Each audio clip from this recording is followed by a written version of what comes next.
Like I tell them, it's hard to find people that have your core values. Yeah. The best lessons in life come from learning from other people's mistakes or things that how you don't want to do things.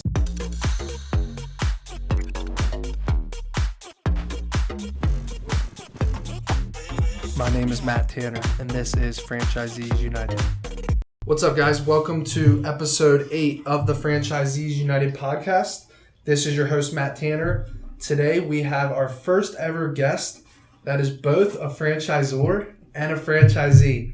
Welcome to the show, JD Weisfish. How you doing, JD? Good, man. Thanks for having me on. We appreciate you making the trip. I know you're in Orlando. Right. So I appreciate you definitely driving down today, and we're very excited to have you on the show because I think there's just so much value to hear from somebody that's involved in franchising on the franchisee side as well as the franchisor side. So I guess let's get started. Tell the audience a little bit about who you are, how you got started in franchising, and what led to where you're at today as far as becoming a franchisor essentially. Sure. I can go into detail and spend an hour with you guys on that, but to sum it up, the main word I'm going to keep going back to is relationship. So how I got in franchising was my father immigrated from South America and worked in the textile industry. Eventually was able to go on his own, and one of the big industries back then that was doing pretty good was the automotive repair. So he got into that franchise, relocated to Miami with a muffler shop. So I was exposed to that at a very young age, and I was a kid at 7 years old going out and making sure that the boxes didn't have a muffler in the trash, because that's the way they used to steal. Yeah. And my dad always said, don't get in the business, get a career, attorney, doctor, do one of those things. Uh-huh. And I want to become an architect, but I failed calculus. So I said, Dad, I got to go into business. He said, all right. So at the time, business was evolving to there was more technology, and that's something he wasn't comfortable with. So he was on the way out. And I ended up buying him out of the automotive franchise. And then what I found I was good at was taking situations or businesses that were failing or asset sales and turning them around and then flipping them. So we started doing that. And along the way, I just met people and made friends within the industry. Mm-hmm. As a small business owner, you're kind of on an island. Mm-hmm. You can't relate to people that have normal jobs because your lifestyle is, it's all just way different. Yeah. Yeah. So I did that for about, 15 years and told myself I'm going to retire from franchise. I was burned out. Yeah. Especially automotive. Everybody's pissed. So, and what age was that when you were 15 years in? At this point, I was going to leave it at 30. I was 34 years old at the time. Yeah. So I started young. And because of the relationships that I had established, I said, you're good at franchise sales. Why don't you join us? So I went from franchisee to working for that same company at corporate. Okay. Did franchise sales. Yep. And through that, I met a ton more people. Right. So I was on the corporate side, and I realized, man, corporate culture, it's kind of toxic. I wasn't used to working. So you did it the reverse, because a lot of people will start with, we had one of our guests started with corporate, made money, learned about the brand, and then transitioned into the franchisee role. So you kind of had the reverse. You started young early, you started at a young age, started your own franchises or bought into your dad's, and then you were able to transition into corporate down the road. Yeah.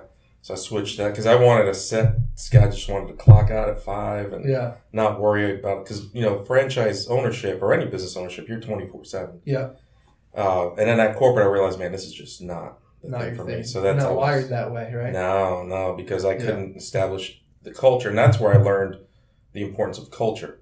Mm-hmm. So that was a second big learning experience for me, is how important culture is to the work environment. For sure. So that started to motivate me to get back into the business side of things. Mm-hmm. But I was patient, was kind of seeing what was going on. And then I switched to another company that had good culture until they were bought out. And then the culture went down again. And I said, all right, this is it. Every company has a cycle. And then a friend of mine had left, and he says, you got to check out this franchise in the food industry. I said, there's no way I'm going to food. No. And he got really sick. And this is 3 years after he insisted. And I went to visit him in the hospital. He said, you got to go pick up food for me from one of my stores. Mm-hmm. And that's the first time I actually walked into this franchise, which was Tropical Smoothie at the time. And I said, this is pretty cool stuff. Yeah. So I waited until the opportunity came to buy another asset sale, but this time in food. Yeah. Not knowing anything about food. Did that and built that up. And that's when I realized, you know what? All these businesses are practically the same.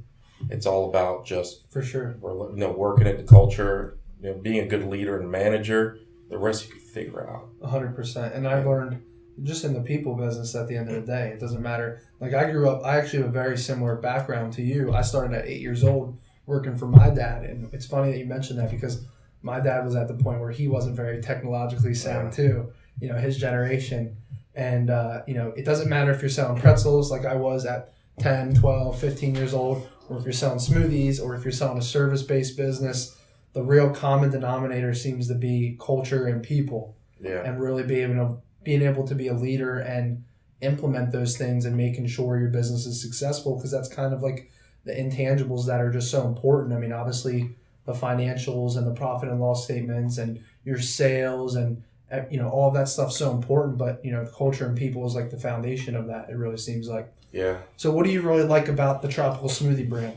It's first thing that comes to mind, it's a clean system. It's I like the fact that it was all natural, like everything. There's no powdered anything really. And then the culture, and I basically interviewed them in corporate culture. Even though I know that corporate changes, of course, there was a culture set in stone from the founder, who still has his hands in it, and the people that you can just across the board. I didn't meet anybody that I did not feel some sort of connection with, that we were on the same page when it came to running businesses. For sure. And it's still the case this day and age. And thanks to that is how I established relationships that brought me to where I am now with the full service restaurant side of things. But back to the point with our parents, it's that, and even back then, multi-unit, no, you can't operate that way. How can you trust anybody?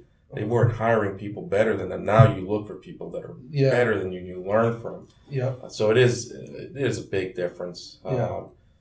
Then so we did Tropical. We opened up a couple stores. We intended to open up many more in the Central Florida area, but ended up establishing a relationship with the founder of Tropical and a few of the other guys that have been around from the beginning. Yeah. And they were working on a new restaurant concept for a few years now called Island Wing Company. And they basically took everything they wanted to do and put it in this one full-service restaurant. And the opportunity came to join them as a franchisor now, and also be a real estate partner with them and help develop the corporate stores and that's franchising. Amazing. And so that's kind of the short version of where we're at. So you started early on in franchising. You went back to corporate, 2 corporate jobs, then back to franchising, and now to the franchisor stage. And back to the franchisor, but in the position where now I establish a culture. For sure. So there's nobody, and we're all on the same page with that. For sure. So how many partners do you have, first of all, in Island Wing? We're a total of 5 partners. Okay. Yeah. And what's your guys' collective vision for the brand? Like, what's the end goal?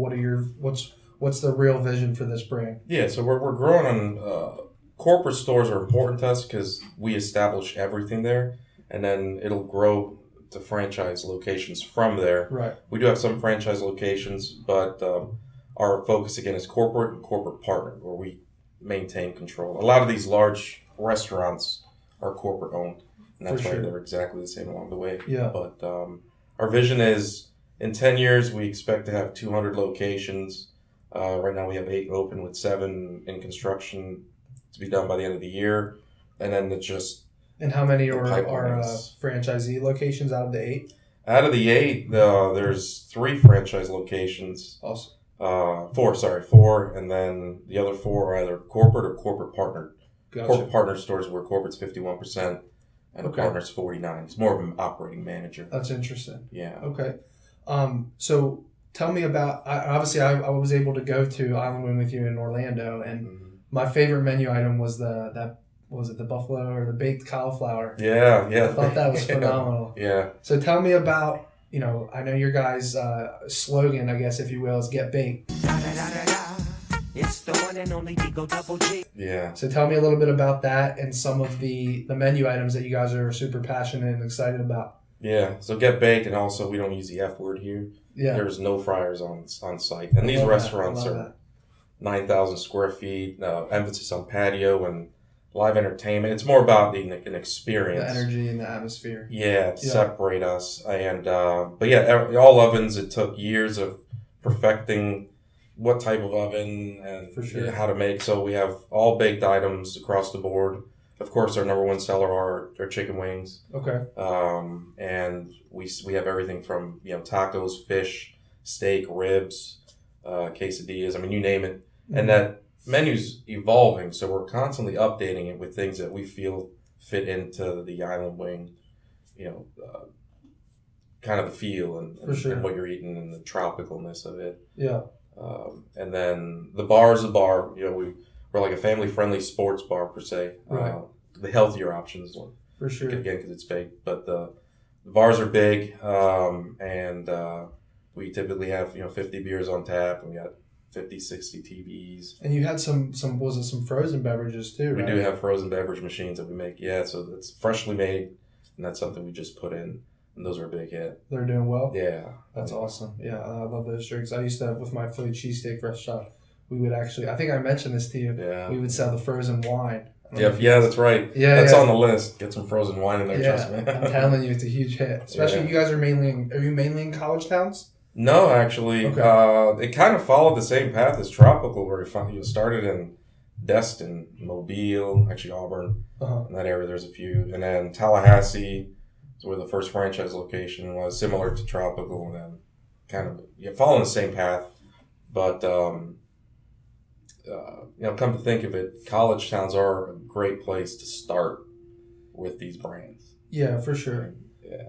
For sure. And, to me, like I started my first 3 QSR and restaurant brands in a college town, and it's definitely more of a pro than a con, but obviously there is seasonality.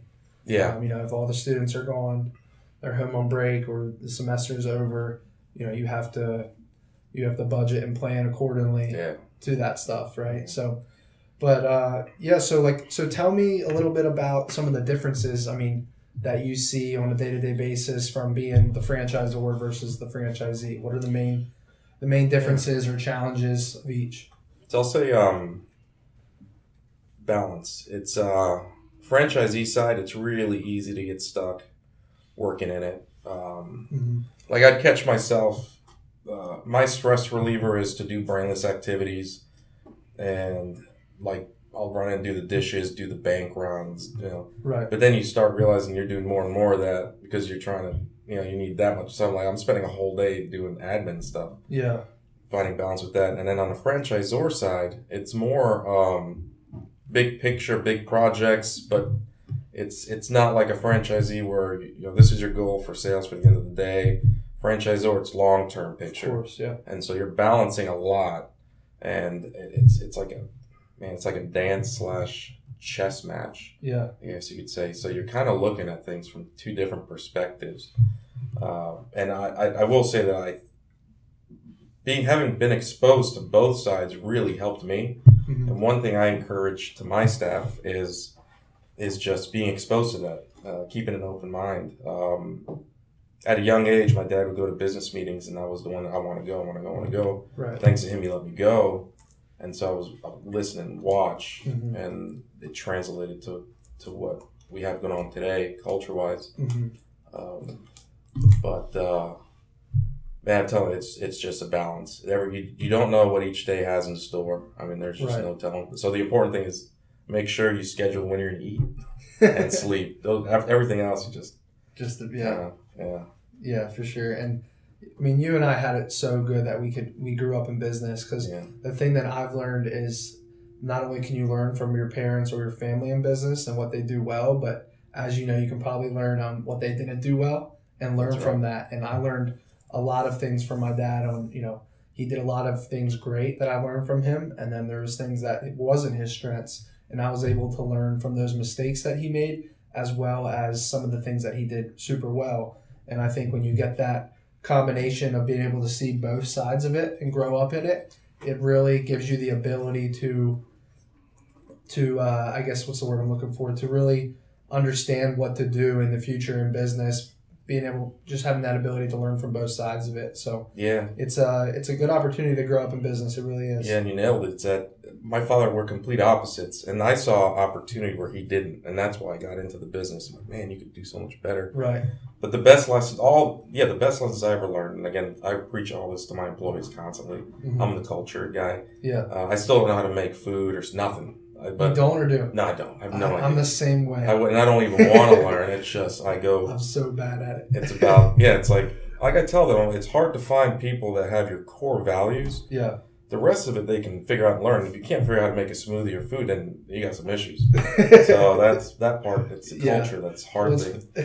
But the best lessons in life come from learning from other people's mistakes or things that how you don't want to do things. So corporate was my best lesson because that's where I learned how I don't want to operate a business, how I don't want to treat employees. Yeah. And it's still surprising that it's how things are out there. Mm-hmm. But then come to realize in a lot of big corporations, people are just looking out for their own jobs. For sure. That's 100% true. Yeah. Yeah. So what else? I guess I know you.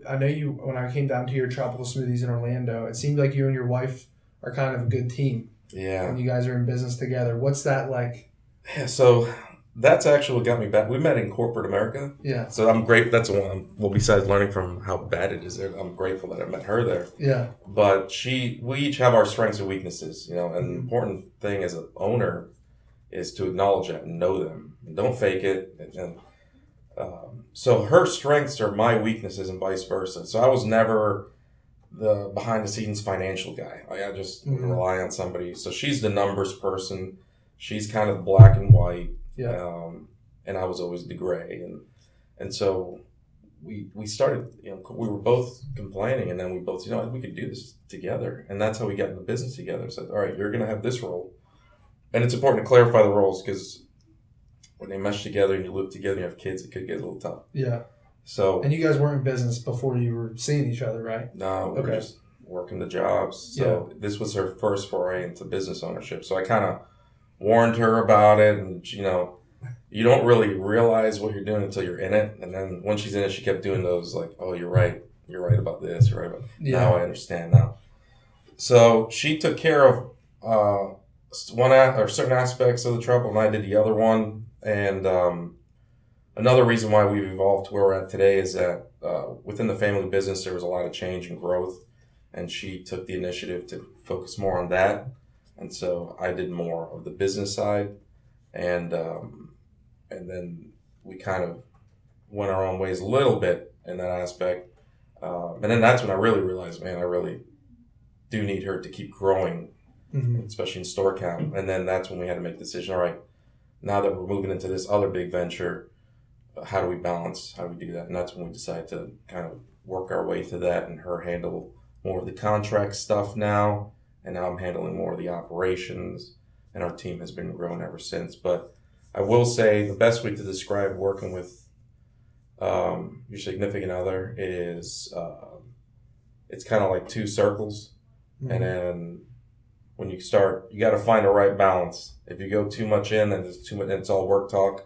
Yeah. And it can be stressful. So we're constantly working on the balance. But I will say there's no way I'd be where I'm at now had it not been for that. Same with my father, him and my mother. She would handle the back end stuff, and he would handle operations. There's no way he could have done both. Yeah. So I don't know how people do it without a significant, or maybe they have a partner. But I think this day and age, most businesses have two people. From what I've seen. For sure. And I don't have a significant other, but my brother and I do a lot of, obviously, are involved in businesses together. And I think you nailed it when you talked about, if one person has a strength in one area and the other person has a strength in a different area, it's important that those two people mutually understand what their strengths and weaknesses are and don't butt heads in each other's areas, right? Yeah, and you're bound to butt heads at some point. It's going to happen. It's going to happen, but then you have to set boundaries. Like right now, our new boundaries, after 9 o'clock, we don't talk shop. 9 p.m.? 9 p.m. is the cutoff. But till that work, just because it's work all day, kids come home, kids go to bed, back to work. But then we have a cutoff. For sure. Yeah. How old are your kids? 2 years old and 9. So that's 2 boys. 2 boys. Yeah, and I found a picture of, I was 7 years old, standing in a muffler shop with my dad. Mm-hmm. So I took the same picture with my 9-year-old who's That's at 7 amazing, to be yeah. like, this is the same, except this time there was food around. So I'm exposing them to this because college is important. I think it kind of sets a routine in place, and it's structure. It's structure, yeah. But at the end of the day, like I want my kids to follow their dream and to do what they like. Yeah, whatever their strengths are. I think we're always trying to figure out what we're good at. Yeah. I think Kobe said it best. It's like you find that one thing and you just zoom in on it. Yeah. And you acknowledge not being good at all this other stuff. Right. So similar, you kind of have to find it, but you can't find it without being exposed to everything, and that's for sure. That's how I'm trying to raise them. I'm trying to remind myself, all right, like right now it's baseball season, then basketball, then football, like do it all, and then study anything, read anything, and any questions you have. And as much as you probably want them to grow up in business and take that route, you probably realize that if they don't want to do that, you want them to be happy and do what they want to do. Right. And then as a parent, now I get it. My dad always said, I'm setting this up for you. I want you guys to not have to worry. Now we did go through a big downturn. We did have failures. We did at one point.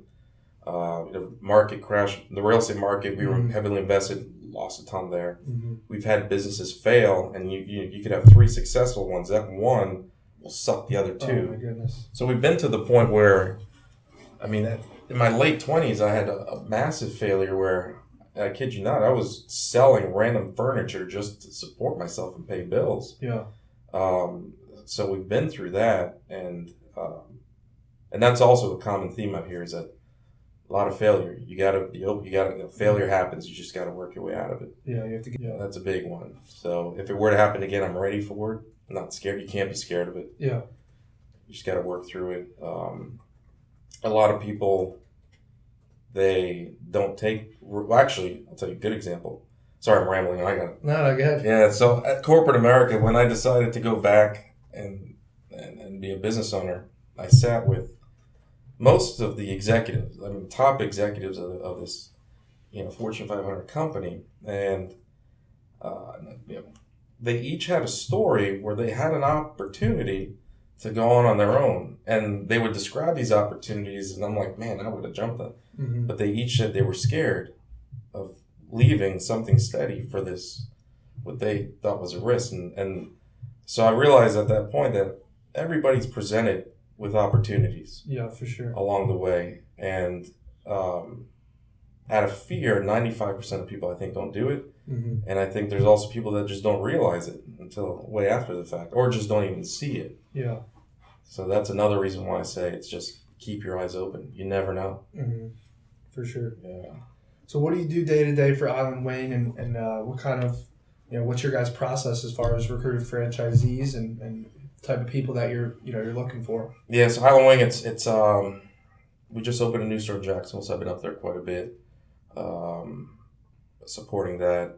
But we're in the process of we're perfecting the behind the scenes. Mm-hmm. With franchising, it's all about processes and procedures, and if you don't have those things buttoned up, It's easy to, there has to be a system to follow.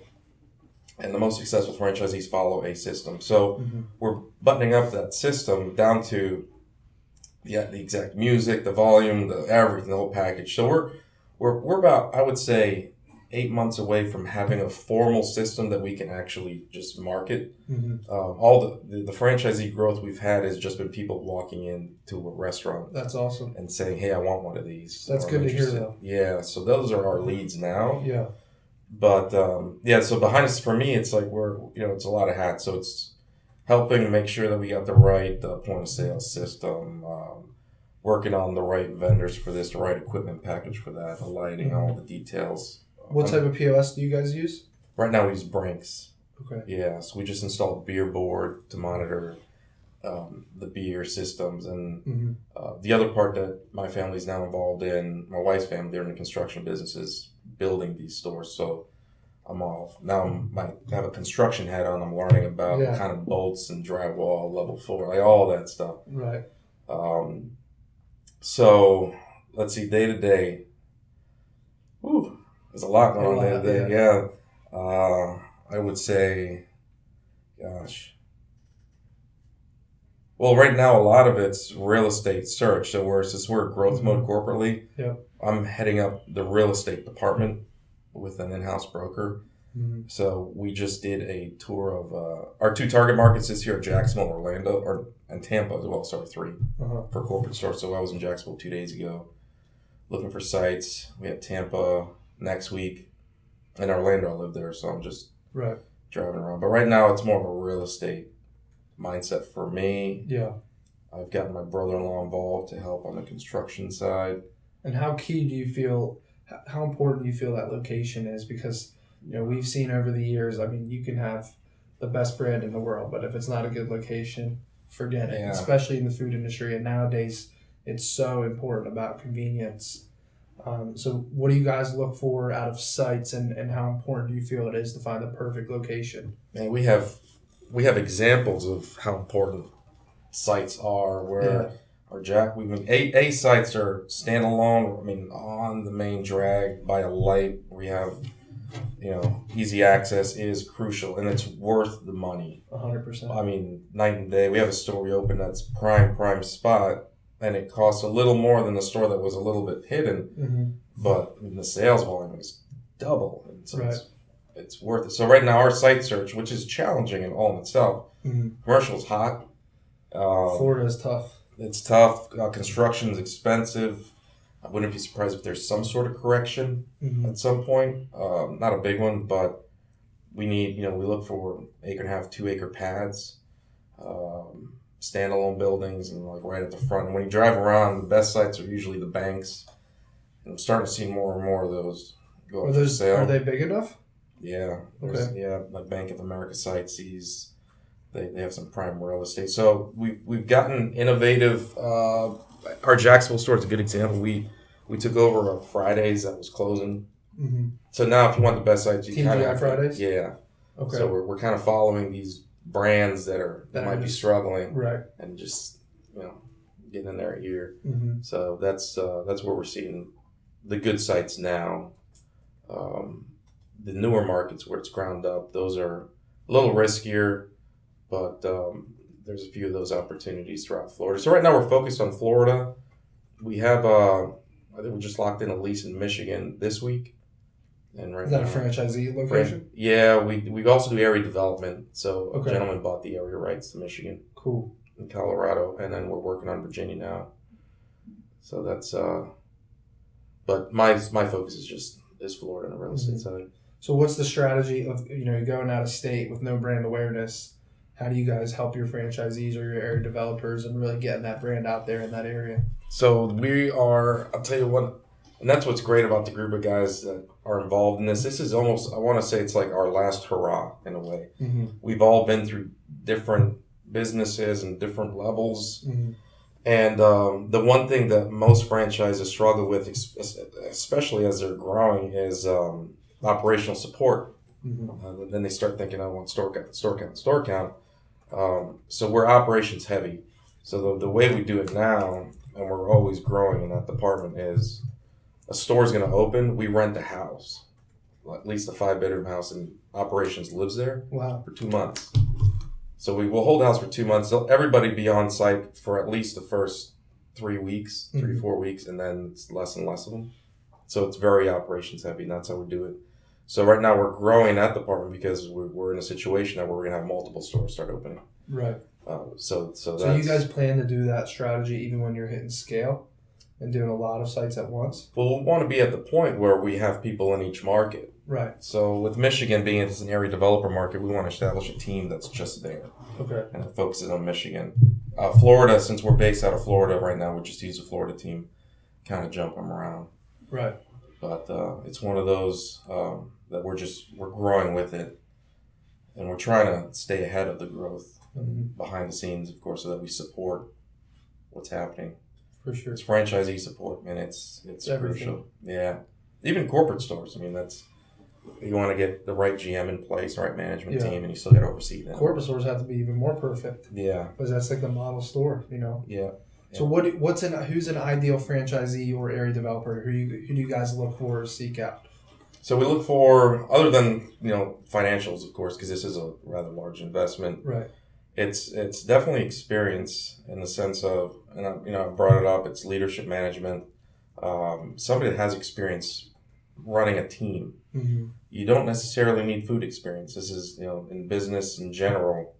Like I said, I got into this not knowing anything about food. Right. So it's more of the management side. Now, the challenging part about that is you think you have the perfect person, but once you put them in that situation, and then it doesn't work out, or you think you have somebody that's not going to work out, and when they're in it, they're just rock stars. You never know until it starts. You never know, and that we've gone through that too. So I can't say there's a secret sauce or formula just yet, but it's more leadership management. I mean, that's the big part of it. And then, of course, we can tell whether you're going to fit into the culture or not. Culture's very important. Is that more of like an intuition and gut feeling? Like when you guys are interviewing a franchisee, is that kind of just like your intuition, or how do you know if someone's going to fit into your culture? So it's not, the process in itself is fairly long. Mm-hmm. So how do we know? It's intuition's a part of it, but it's exposing them to one of the stores and spending time with them there multiple times. So over months, you're communicating, they're visiting, and you start asking them what their thoughts are and what they see, and you could just tell if they're going to work out or not, or be a part of the culture. So culture is definitely key, especially when we're at this stage.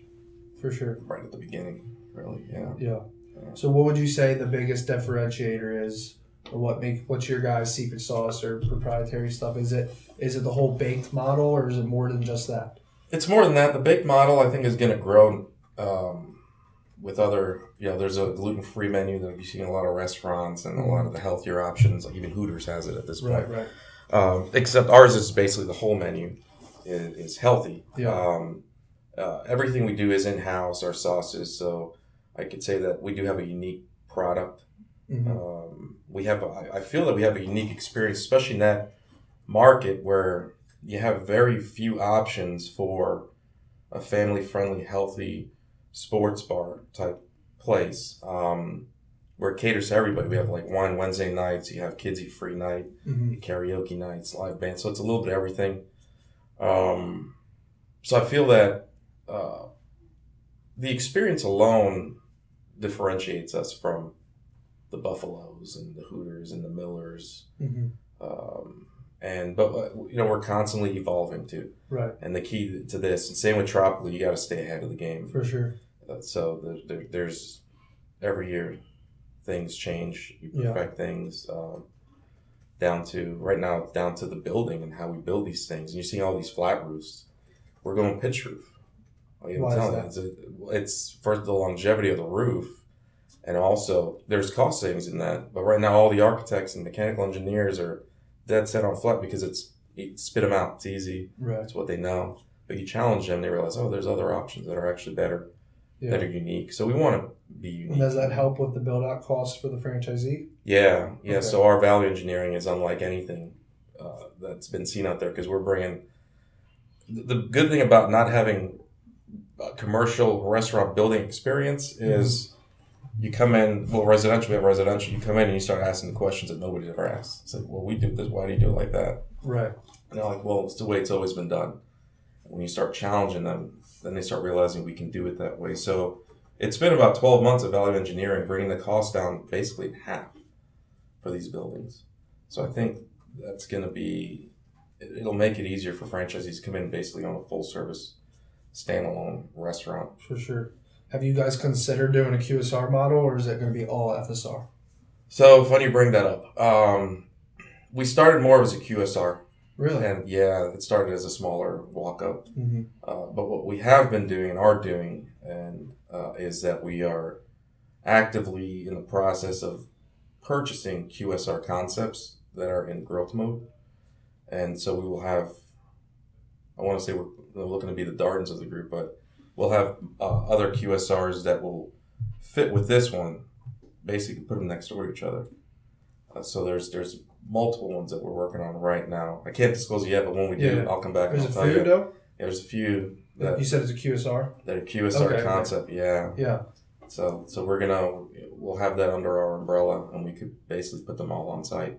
That's cool. But Island Wing, it'll evolve to where we have some at the beach. So we'll have a smaller 3,000 footprint on the beach. We'll walk up maybe with a patio on top. And then we're also looking to put some in, by marinas. So you could pull up a boat. Right. Because it's more of that feel.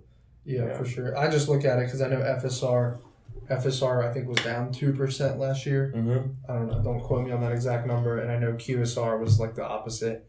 It was up a couple percent or somewhere in that area. So I'm always just curious what FSR, what brands, what their thought process is of doing a little bit of both, or what their strategy is moving forward, because people just want quick food, easily and convenient. But again, you kind of touched on the experience and all of that, which I think is super important. And for me on the outside looking in it, I think the no F words and the not having fryers in there is the true differentiator to anything else out there from what you guys are doing. I really like that concept.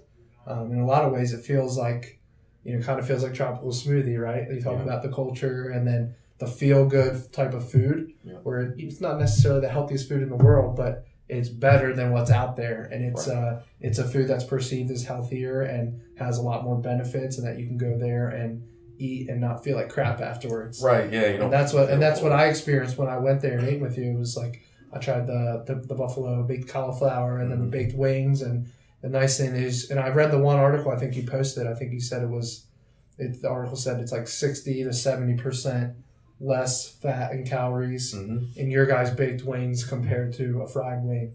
Yeah. Which is a huge difference. Yeah, and the challenging part is keeping it crispy, so we have that down to a science. I can't disclose how we do all that. Yeah. Down to the fries. That's amazing. And that's, QSRs are, and banks are lending more to QSRs now than they are full service. And full service was down last year, except for a few brands, which were surprised. Because the ones you would expect to be doing better did worse, and few older brands did better. But it's about the experience, and that's, people still at some point want to go out and experience something. So that's why we focus on that so much, because we don't want to be just another restaurant you walk in and eat and walk out of. So I think that's another differentiator with how we run it, and that's why culture is important, because you got to embrace that. For sure. Yeah. What is the best way for someone to get in touch with you guys if they're interested in franchising? So the easiest way is our website, islandwing.com. Right there, just hit the franchise link, and that sends your information directly to the CEO and us. Okay. So we're a small corporate team right now at the top, and so we look at every lead, and we start the communication process. But like I said, since we're perfecting it, it's more about just keeping them in tune with what we're doing, and then ultimately seeing if they'll be the right fit and where. Perfect. And what was the website name again? Islandwing.com. Islandwing.com. Yeah. Awesome. Singular. Perfect. Is there any last thoughts you want to discuss or talk about with Island Wing?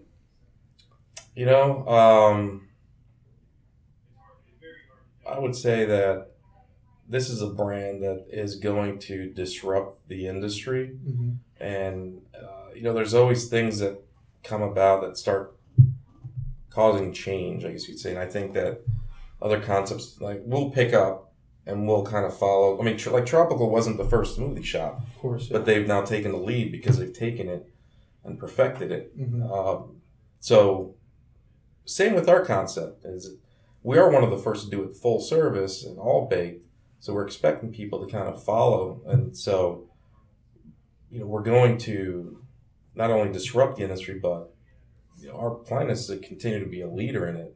And that's why we're in this aggressive expansion mode. I mean, we're heavily capitalized, so we're ready to do it. We got everybody in place to do it. And like I said, this is our one big last hurrah. So we're going to work and grow, and you'll see it everywhere. And it'll be a name that everybody knows when they want to take their kids. I will say, besides, along the lines of the experience, it's hard to find a place where you can go where you can sit 20 people. Or 30 people. Yeah. So we have cabana rooms that'll seat 30 people. Oh, wow.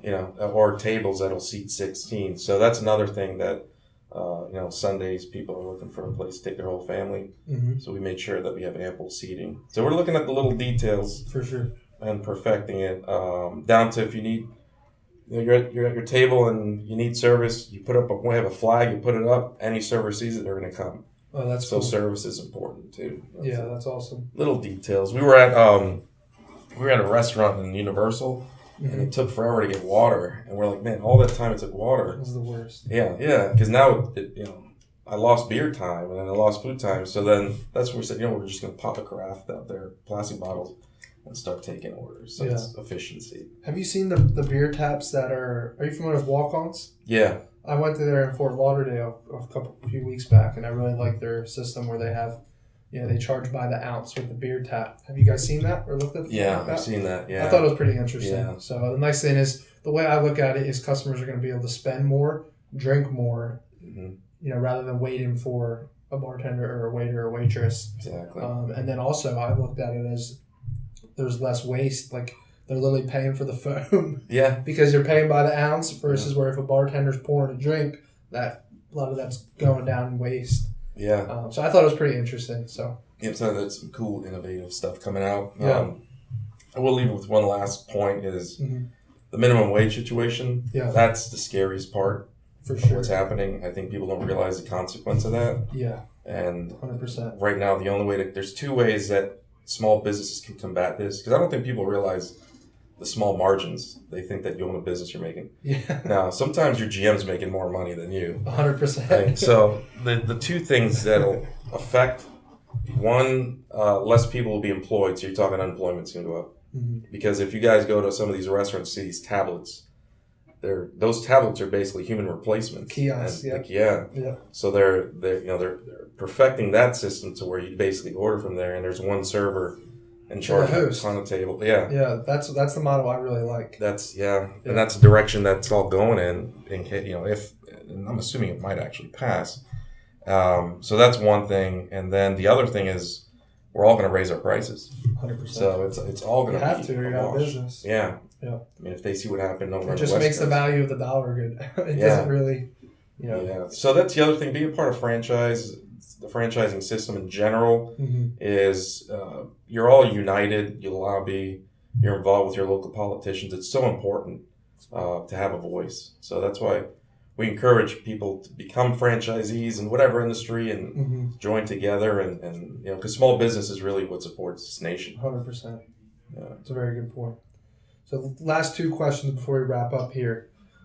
First one, is there anyone that you think would be a great guest for this show in the future that you'd love to see on Franchisees United? Would it somebody I know? Or anyone in the franchise industry, whether you know them or know of them, somebody that you think would be a great guest for the show? Yeah, absolutely. I can, the founder of Tropical Smoothie and the guys that started on the wing for sure would be great guests on the show because they have some stories. I mean, successes and failures. Yeah, we'd love to have them on. Yeah, that for sure. And until every day you meet people, and I could write a list of people, but I'll submit that. No worries. Yeah. All right. Well, that's pretty much it. JD, again, appreciate you coming on the show today, and obviously traveling down here and taking the time out of your day. I appreciate it. For any listeners, it's islandwing.com. Yeah. Islandwing.com if you want to check out the brand or inquire about becoming a franchise owner. Thanks, guys, for listening to the Franchisees United podcast. Make sure to check us out on YouTube, Instagram, LinkedIn, or Facebook at Franchisees United.